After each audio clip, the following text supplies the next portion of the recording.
we have unearthed an explosive report.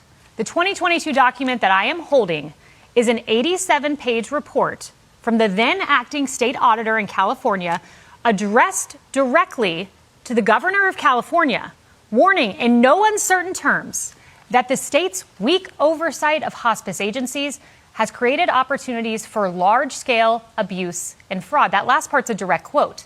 Now look at this screenshot of the very first page of the audit, addressed to Governor Gavin Newsom.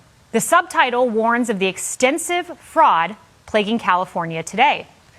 It cites fraud indicators found particularly in Los Angeles County, a rapid increase in the number of hospice agencies with no clear correlation to increased need. In fact, listen to this.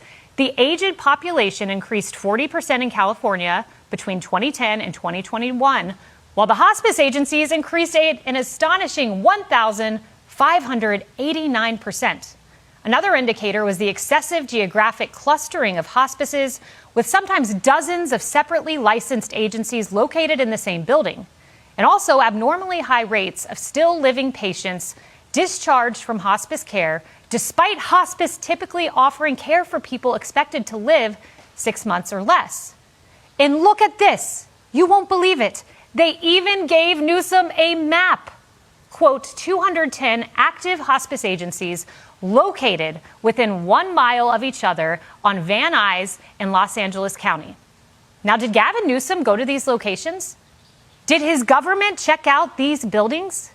This document reads like points from a Nick Shirley video.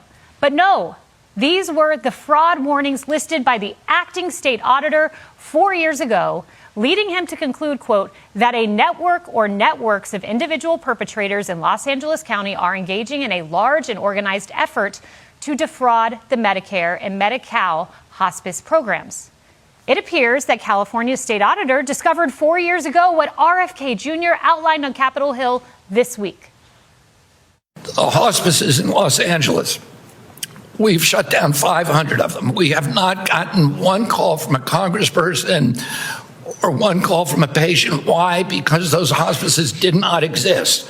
Right. They were signing up patients. They were getting patient IDs, signing them up, and charging us $6,000 a month for that patient. How did we detect them all? Because the patients never died. But it gets worse.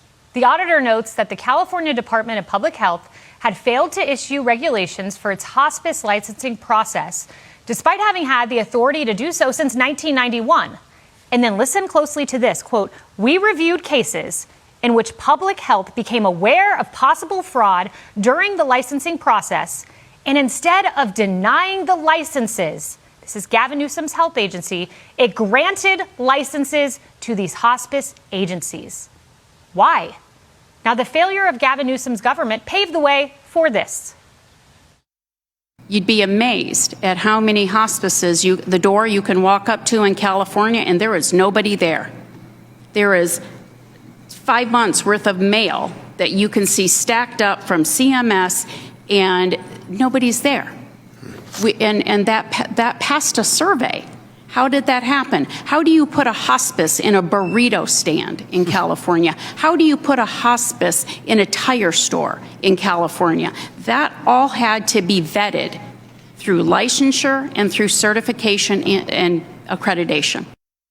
But Gavin Newsom told us he was on the case. Do you remember this? Newsom told us that he was, quote, leading the charge against large-scale identity theft and hospice fraud. Well, apparently not. His auditor wrote this. Since 2015, the California Department of Public Health has never suspended a hospice license and has revoked a hospice license only once. That's what he wrote in 2021. Now, the auditor went on to recommend that Newsom convene a task force to investigate and prosecute fraud, require departments to establish working groups for risk assessment, among other recommendations.